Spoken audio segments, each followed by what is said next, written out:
Hey, what's going on, everybody? This is John J. Gaiman on the mic, coming at you with a brand new episode of the ACSA Dynasty here on Maximum Football 2020. It's going to be a good one as we have 3 of the 4 teams that made it to the college football playoff back in the previous season playing in today's episode. So if you're excited for that, make sure you smash that like button. Hit subscribe for me if you have to be brand new as well. We'll go ahead now get things started here as we start off today with the Seattle College Cascades. They're opening up their season here at home, taking on the Hawaii State Rough Waves. And the Rough Waves, man, they're looking to take the lead here early and often, but they do face a 3rd and long coming up here, so we'll see what they can come up with. But now 3rd and 12, Streck will come back, throw it over the left-hand side, had Meyer wide, butt naked open. It's going to be a 1st and goal coming up here. Hawaii State can potentially go ahead and take the lead right here, but they just made it a little bit harder on themselves as Dustin Johnson was called for the penalty. Is now 1st and goal. Shrek going to the right-hand side, finds Hearn, wide open, touchdown, Rough Waves. And Hawaii State, man, they get an early 7-0 lead on the number 4 team in the nation, and they also force a free and out. Hawaii State back on the field for right now.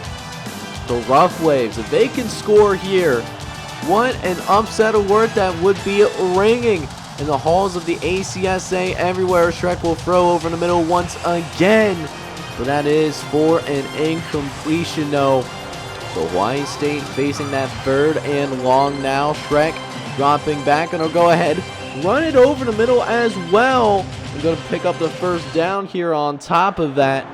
He's now got another 1st and 10. Shrek will go ahead and hand it off to Osbin, who nearly picks up the 1st as well. A nice little 8-yard gain on the play. It's now 2nd and 2. Stark dropping back. He's looking out. Got some pressure up the left-hand side. Has to get out of the pocket quickly. Thinking on his feet, able to pick up what was needed in order to pick up that 1st down there. It's now 1st and 10 once more. That has Hawaii State in Seattle Cascades territory once again, as Shrek does have to go ahead and get out of pocket there once more, and does pick up another 1st down as they're on the 31-yard line now. They're just sitting just outside of the red zone here all of a sudden, as Hawaii State, they draw themselves a lot closer. There's only a 2nd and 1 coming up here. Sturk gonna go ahead, throw it over to Williams, is able to get huge gain on the play, but there's a holding. So the holding kills the 1st down. Hawaii State gotta go and run it back on a 2nd and 11, but it doesn't matter. Meyer over the middle, making another catch for this Rough Waves football team. Another 1st down here regardless. The Sturk will drop back once more. 1st and 10. Going over the middle, but it is incomplete though. And now we got 2nd and long. It's now 2nd and 10. Sturk dropping back. Going to throw it towards the end zone in double coverage. Trying to find into what seems like his favorite target in Meyer. But double coverage, did not, work well for the offense. And a 3rd and long now. Meyer looking around, gonna find Slade, and Slade gets it to the end zone. Touchdown, Hawaii State. Ladies and gentlemen, we got ourselves an upset alert here. The Rough Waves up 14-0, and Sturk is gonna make it 21-0 after Seattle sends the house, and Hawaii State was able to throw it over them. What the heck is going on? But Hawaii State, they have a 21-0 lead.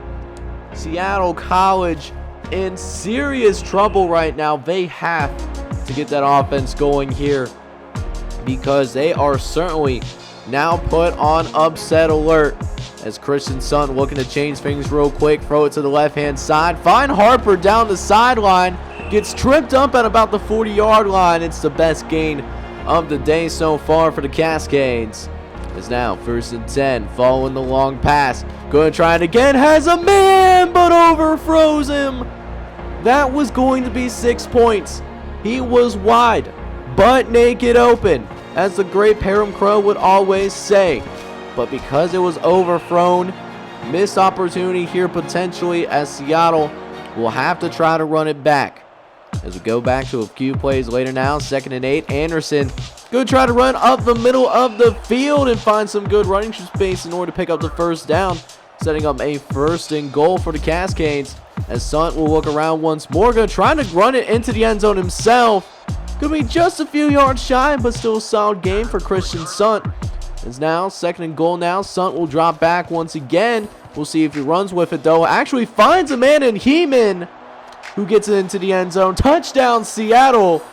And for the first time today, the Cascades get themselves on the board here again. And then they hold down the Hawaii State offense. Seattle has an opportunity to make it a 1-score game, but they throw an interception.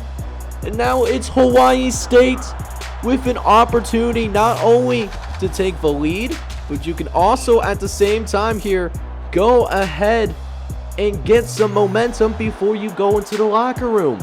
As now 3rd and 3 coming up here. Osmond gonna make 2 guys miss actually before he gets lit up like a Christmas tree. That's still good for the first down. As now 3rd and goal. Got up. Oh, wait a minute. We got an illegal procedure penalty on the Rough Waves. So now it's 3rd and goal from the 14-yard line. Stirk throwing it over the middle though. It's his favorite target, Meyer, who puts the spin cycle on the man. Touchdown, Rough Waves. And we're going into halftime, 28-7. You hate to see it right now if you're Seattle College. So we'll see if things get a little bit better for Seattle College, but right now it's not looking too hot for the Cascades right now. Even after their first drive off screen was a field goal, and they still find themselves down 28-10. As 86, Merrick taking it down the sideline. Another score for Hawaii State. Oh my word. Touchdown Rough Waves. Another score for Hawaii State. They are on their ass right now. The number 4 team in the nation, getting their butts handed to them by a team that not only did not make it to a bowl game last season, but they finished below 500. They didn't even have a winning record back in season 1. But a beautiful thing about opening weeks, brand new season, brand new hope. And if Hawaii State can play like this for the rest of the season, man, do they have a lot of good hope coming their way, as there's another catch by Meyer. Going to get him across the 45-yard line there as well. Project Meyer having a nice little day too. 4 catches, 60 yards, and a score as Durgett makes a man miss. He's going to be able to scramble across the first down marker. This Seattle defense just has not been able to contain him in the pocket. As you can see right there, Stirk with over 100 yards rushing in this game. And then, not only to make things worse, but Henkel, Jeff Henkel of Seattle, gets called for pass interference. So another easy first down as finally Seattle gets a sack. Good Lord. 45 of Seattle getting in there and making the hit. So now 2nd and long coming for the Rough Waves. The Stirk will throw across the middle. Finds Hearn right over the middle. Very contested area. That is good for the first down though, as we have a 1st and goal coming up. Stirk throwing towards the end zone. It's incomplete. Very tightly contested area, but no one could find the football. As now we got 2nd and goal now. Calhoun gonna go ahead and punch it in to the end zone for another Hawaii State touchdown, as Hawaii State cruises to a shocking 45-22 victory over the number 4 team in the nation. And we'll see if this is a theme, as we'll see teams rise and fall here in season 2, I would imagine. But next up, man, we got the number 3 team in the nation, the defending national champions, by the way, the Campbell Tennessee Bulldogs. They open up the season playing against the Spring Creek Moose, who are defending Stars and Stripes Conference champion. But not only do we get to see the defending national champions, but we'll also get to see the number 1 prospect from the ACSA recruiting class back in season 1, Jay Milano. He's going to make his debut today for the Bulldogs out on that defensive line. They're going to start him at defensive tackle, as Deshaun Gray going to drop back. He's going to actually scramble once again. Deshaun Gray, he's certainly known with many nicknames around campus, but you know, one of them is Warwick's daddy. And we'll see if that's also the case here when he plays against the Spring Creek Moose. As Deshaun Gray dealing with a 3rd and long coming up here. Gray gonna go ahead and still run it though and get right up the middle for another 1st down, which does get him into Spring Creek territory here for the very first time, as we're witnessing the first drive for the Bulldogs since they win that national championship back in season 1. They trying to go deep, but it's incomplete though. Spring Creek able to deflect it away at the very last second. He's now facing 3rd and long now. Deshaun Gray dropping back. He's got a clean pocket. Could make himself a sandwich if he absolutely wanted to, but decides to run for that 1st down marker and ends up getting it as well. 1st down for the Bulldogs. As now we get another 1st and 10 as a result of the scramble from Deshaun Gray as he tries to throw it over the middle this time. Had 2 open receivers, but neither of them could get to that football, so an incomplete pass. As they'll try again now on 2nd and 10. Gray gonna scramble out of the pocket once more, slide down here as well. Deshaun Gray gonna be a huge factor for them winning this national championship if they want to repeat here in season 2, as Gray takes an absolute shot there. 3rd and 4 coming up though. We'll see what Gray and company can come up with, as Bland will actually try to run it himself, but he's gonna be just shy of the marker. The Bulldogs having to settle for a field goal. So now a 3-0 lead here in favor of the defending national champions. But Spring Creek has something up their sleeve too, as Payne able to get over a defender, 2 defenders. He hurdles one, breaks another tackle, and gets into the end zone. And Spring Creek has the lead now against the defending national champions. We got ourselves a ball game now. As we go into the 2nd quarter, Capital of Tennessee still down 7-3, but that's going to change quickly as Juno gets behind the defense. A burner for number 19 and company. Juno getting the 1st touchdown of the season for the Bulldogs. Now Capital of Tennessee back ahead once more. Now a 10-7 lead as we cut to midway through the 2nd quarter. Atkins making a catch off that nice little drag route. Nobody was covering him and made the Spring Creek defense pay because of it. So now 1st and 10 again. Grady gonna go ahead, get it to Cermak this time around. He's gonna get loose on top of that. He almost gets into the end zone as well. He's gonna be just a couple yards shy. It leads to 1st and goal, but there's a illegal procedure. Aaron Hardy gonna be called for a 5-yard penalty. So Deshaun Gray have to go and get it back, which he does end up doing with another scramble here once again. As now we got 3rd and goal here a couple plays later. Now Gray gonna try to run it in with Bland, but he can't pick it up either. 4th and goal now, and the Bulldogs are going for it. We'll see what they're trying to do. Gray trying to go for the touchdown, and he's gonna be stuffed. Turnover on downs, and Spring Creek gets the football back after a great showing on defense, preventing the Capital of Tennessee Bulldogs from getting another touchdown. And this thing remains a 3-point game. So got ourselves a ball game here, and with 1:40 left here in this 1st half, Spring Creek could potentially take the lead here before we go into the locker room. These college football playoff teams, they are not looking too great to start this episode, man, as they try to throw it deep. Had a man open downfield, but it was overthrown and nearly intercepted as well. So Spring Creek going to try to run it back here once again, but an offsides penalty by Jared Woodruff. Going to be 3rd and short now as Caldwell going to now throw it over the middle, finds LeBlanc. He breaks the tackle and he is gone. No one's going to be catching him now, and it's another touchdown for the Spring Creek Moose. And the Mooses going to take the lead going into the locker room.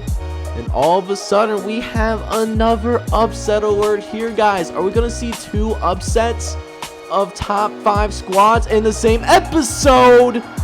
But Johnson has something to say about it, making a grown man catch there. Touchdown, Bulldogs.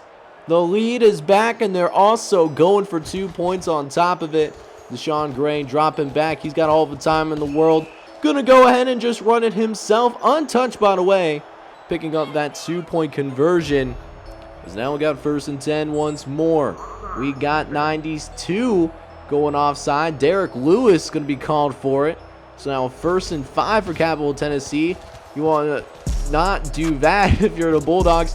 As Juno gets open again. What a throw for the 1st down.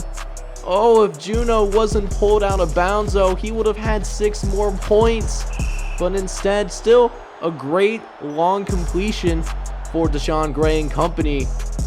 It's now 1st and 10 again. We have another offside penalty. This time, Jared Mann going to be called for it. 1st and 5 now coming up, making these 1st down conversions very easy for Capital Tennessee, although that's going to be marked as an incomplete pass. As now 2nd and 5 coming up now. Deshaun Gray going to go ahead and hand it off to Eric Brand here once again, who picks up the 1st down once more. Bulldogs now just sitting outside of the red zone. As Deshaun Gray dropping back again, gets it to Atkins, who actually does make the catch initially, but it gets jarred loose at the last second. They do call it an incomplete pass. It's now 2nd and 10. Throwing over in the middle, finds Atkins, who this time does end up making that catch needed to pick up the 1st down. And we have another goal line situation now, where Gray will hand it off to Delane Bland, who nearly gets it into the end zone. Might have dived a little bit too early. He could have gotten there if he just stayed on his feet. But instead, another 3rd and goal. Bland going to have to try to get it the hard way.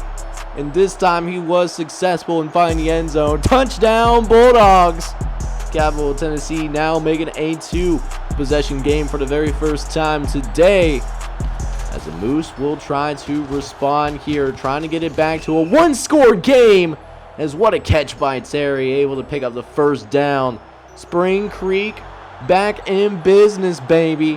As Caldwell looking to get the touchdown right back, but almost gets intercepted in the process. So very fortunate they can continue to keep this drive alive, but facing 3rd and long. Caldwell needed to come up and make a play here quick, trying to throw it over to the right-hand side. But that's also incomplete as well. The Moose having to go in and settle for a field goal once more. As Deshaun Gray will throw to the left-hand side, gets it out to Davis. He picks up another 1st down here as well. As we're getting to the closing moments here of this game, Capital Tennessee, they're just going to go ahead and run out the clock here. And while they didn't run all of it, they get that field goal to put this game away. And the Bulldogs do win their opener by a final score of 28-17 against Spring Creek. And for the final game that we got going on here today, we have the Warwick Rebels, the preseason #1 team in the nation, taking on the Las Vegas Aces from the Stars and Stripes Conference. And this Warwick team, man, they were very close to winning the national championship game. They only lose by 10 points to Capital Tennessee, and that was with their backup quarterback. But now their starter is officially back, and we're also ready to get things underway here now, as we have an early interception by Smith of Warwick, getting things started right away here. But things have been going mostly back and forth, man. Las Vegas, they've kept things pretty even with the Warwick Rebels. They're only down 6-3 in the 2nd quarter. Again, you know, these teams that made to the college football playoff last season, they're kind of underperforming a little bit, not gonna lie. But we're gonna finally see our first touchdown of the game, though. 86 going to be gone like a girl in a country song. Touchdown, Rebels. Warwick getting their first touchdown of the new season. And it's a 16-3 lead here early. As we get a good look at this quarterback again, the starting quarterback, Adrian Williams. He is back after he tore his quad in the conference football playoff semifinals game against Seattle College last season. He's now back out there on the field, but he's looking a little bit rusty. Missed an open receiver there. That is going to result in an incompletion, as the running game going to have to get a little bit more involved than usual against these Las Vegas Aces, while Adrian Williams trying to get his rhythm back going here. Although that's not going to help the cause either. An illegal procedure, now making it a little bit more of a passing down, as Williams will actually pitch it out to Thomas here once again. He gets a very good yardage, as now we got third and short. Williams going to toss it again over to the right-hand side. If it's not broke, then you know why fix it in the first place. I have absolutely no problem with that. It's now 1st and 10. Williams going to take another carry, this time up the middle of the field. Kendrick Thomas with another 5-yard gain, looking to wear down this Las Vegas offense, as Williams will now throw to the left-hand side. Gets it quickly out to Carr for the quick completion. And that is going to be another first down here for the Rebels. It's now 1st and 10. Thomas going to take it right up. The gun gets hit right away. And there's also a holding penalty on Zach Hilliard, the center for this Warwick team. So now a 1st and 20. Curtis going to make a catch over the middle, though. That is going to be good for the first down. It's now 1st and goal. Williams dropping back. He's looking around. Going to throw it quickly towards the back of the end zone, but it's incomplete. Stops the clock, though, at 16 seconds. They have plenty of time to run their offense here with 3 timeouts, as Williams will again throw over the middle to Morgan, who has a reception touchdown and adds a receiving touchdown to it as well. Warwick starting to pull away here a little bit. Only 26-3, though. So again, Las Vegas, you know, they're certainly trying their best to be competitive, but it's just one of those things where Las Vegas, they may be playing hard, but they just don't have the horses really to hang with the Warwick Rebels. Granted, not a lot of teams out there have what it takes to beat a team of this caliber, and we're seeing it unfold here despite the effort that's being shown by Las Vegas. They're not getting blown out by any means, though, but almost another touchdown here for Thomas, though, as we have 4th and goal coming up here. Williams going to toss it out to Anderson, and there's a turnover on downs. Las Vegas gets a goal line stand, but they just can't do anything on offense right now. It's kind of sad to see now that I think about it, as Warwick, you know, they're getting stops on defense, you know, maybe not touchdowns, but they're forcing them to field goals. Just offense can't really do anything. Just a bunch of free and outs here for Las Vegas, as it gives Williams more time to get the rhythm going, as there's almost a complete pass upfield. But there's also a pass interference on Xavier Weeks, the defensive back here for Las Vegas. That gives them an automatic first down, as he'll try to throw once again, this time to his tailback, but it's incomplete. It's now 2nd and 10 coming up here. Williams going to try to throw it here once again. Going to do a little pump fake up the middle of the field, able to go ahead and pick up a first down here as well. As now we got 1st and 10. Williams will drop back once more there. Tries to throw it out to that right-hand side. It is incomplete, though, as the Rebels will run it back. Now with only 4 minutes left in this game, Williams will drop back once more now. All the time in the world. Going to send this one deep, though, but it's incomplete again. Just having a hard time getting on the same page as receivers. So now we got 3rd and long. Williams looking to send this one out. Finally finds an open man in Carr. Touchdown, Warwick. And the Rebels will continue to go ahead and pull away here, as Warwick does end up taking care of business by a final score of 43-3. Warwick improves to 1-0 on the new season. So with Warwick taking care of business against the Las Vegas Aces, we'll go ahead now and check out some scores from around the ACSA here in this first week of Season 2. See how things are shaking out so far. We have the Amazon Delivery Boys first and foremost, dispatching the Colorado Tech Rattlesnakes with ease. Amazon coming in ranked number 14 in the nation and look to get into the top 10 thanks to a very convincing win against Colorado Tech, winning 44-6. We do also have another upset here in the ACSS. Dakota A&M, they shock DeKalb A&M, home of the Barbs. They beat them 12-7 in what was a very tight defensive matchup. Will DeKalb A&M fall out of the top 25 for the very first time in this dynasty? We'll find out here soon. But man, tough way to start the season though if you're a DeKalb A&M fan. Iowa Tech, on the other hand, they start off on the right track. They start off unranked, but they could get themselves to the top 25 with a win like this. They destroy the Rochester Enigmas. They win 54-0. You'll love to see it if you're an Iowa Tech guy. The southeastern coast of Florida also opened up its season against the Vienna Patriots, and the Piranhas actually fall. They lose 20-6. Granted, Vienna is a very good football team, and they are not to be messed with. Southeastern Coast, they just learned the hard way, and we'll see how hard they fall. Detroit State also opened up in the top 25, entering number 23 in the nation, and hosted the Farmers of Beckett Ridge. And Beckett Ridge actually came out on top as well, winning 12-9. Look for Detroit State to also fall out of the top 25. Little Rock got to play host to the Northern Virginia Angels on the other hand, and Little Rock won very convincingly. They win by a final score of 37-9 against the defending Sunshine Conference champions. Mississippi A&M also looks to get back on track. They had a tough end to their season. They did win the Ryan Moody Bowl, and they keep things going for right now. They play against the Nashville Generals, who I don't believe won a single game last season, if I'm not mistaken. We might have to wait longer still for Nashville to finally get their first win in this series.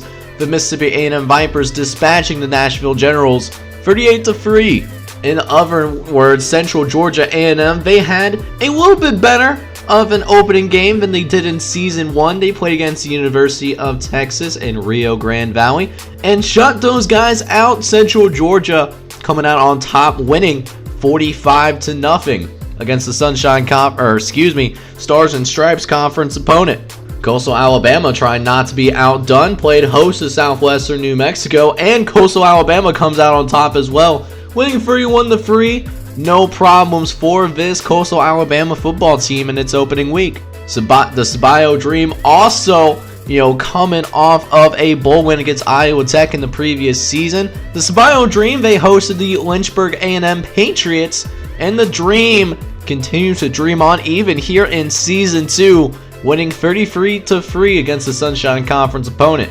Chattanooga Tech was the final team to make it into the top 25, ranked number 25 in the nation, and will likely stay in the top 25, moving up in the process as well, I would imagine, as Chattanooga Tech dispatches the Franklinton Red Rams.